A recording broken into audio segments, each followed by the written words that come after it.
Here are the greatest moments of fights between Brian and Quagmire. They may live on the same street and share a circle of friends, but Brian Griffin and Glenn Quagmire's relationship is anything but friendly. Over the years, these two neighbors from Family Guy have repeatedly locked horns in a series of legendary feuds. Today, we're taking a closer look at the greatest Brian and Quagmire clashes, where their differences boil over, their grudges get personal, and their rivalry hits unforgettable highs. Number 10, the origin of hate. It all starts in episode Jerome is the New Black, where we learn Quagmire doesn't just find Brian annoying, he outright hates him. Sure, Minnie and Quahog might roll their eyes at Brian's pretentiousness, but Quagmire's disdain runs bone deep. Instead of getting the hint, Brian presses for answers, forcing Quagmire to unleash an epic, brutally honest takedown. He rattles off Brian's every failing, the botched college attempts, the phony intellectualism, the hypocrisy of chasing women's minds while dating bimbos, and even Brian's pitiful attempts to win Lois's affections behind Peter's back. It's a truth bomb that leaves Brian shell-shocked, and it cements the pair as eternal enemies. From that point on, any hope of them sharing polite small talk over a beer vanishes. Number 9, crossing unforgivable lines. As if Quagmire's hatred wasn't intense enough, along comes the fiasco of Quagmire's dad. Quagmire's father, Dan, transitions to become Ida.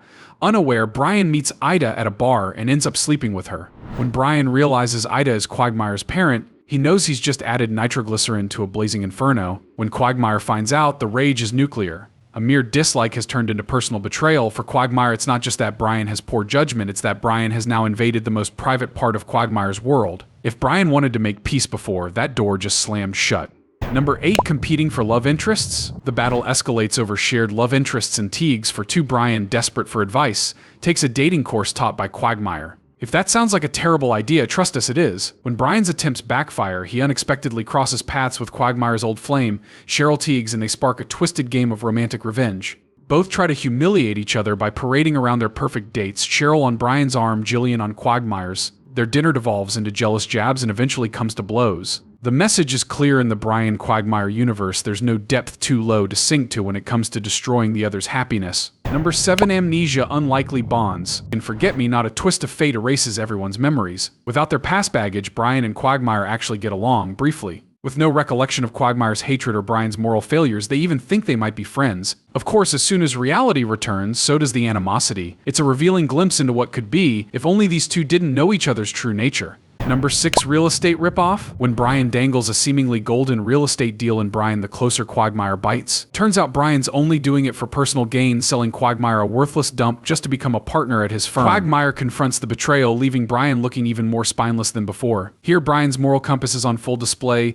He's happy to scam the one person who actually tried to help him out, even if that one person despises him. After all the fiery exchanges, what's shocking is how unsurprising this con job feels. Number 5, battle of the ballots. Their rivalry spills into politics in Adam West High, where both Brian and Quagmire run for mayor. Instead of reasoned debate, we get insults and sabotage. Brian tries to be the rational candidate, while Quagmire runs purely out of spite. Things come to a literal cliffhanger with the two trapped on a crashing campaign bus. Even life-threatening danger can't truly mend the rift. They survive, sure, but any goodwill fades the moment they're safe. These two simply cannot coexist peacefully. Number 4, romantic entanglements return. If sleeping with Ida once was a catastrophe, dating her is a ticking time bomb. In Brita, Brian and Ida give it another go, pushing Quagmire's tolerance beyond the breaking point. Even with family ties at stake, Quagmire cannot stand the idea of Brian entangled in his family's life. It's personal, it's painful, it's everything their rivalry stands for, wrapped in a single relationship. Number 3, business embarking. In Cat Fight, Quagmire opens a cat cafe. Yes, a cat cafe, and Brian wages war against it. He leverages local ordinances and rallies for its shutdown. Quagmire loses his dream, Brian loses his right to drink in bars,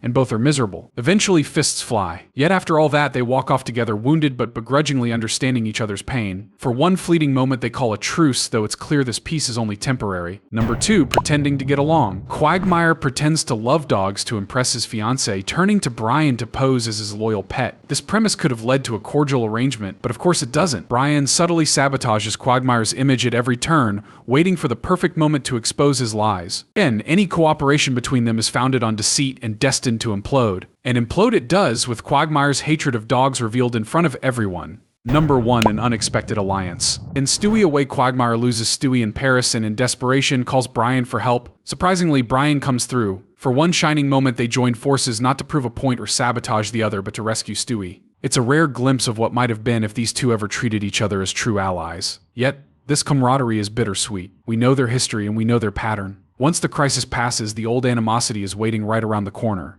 And that's all for today. Thanks for watching. Don't forget to subscribe for more deep dives into Family Guy's most memorable moments.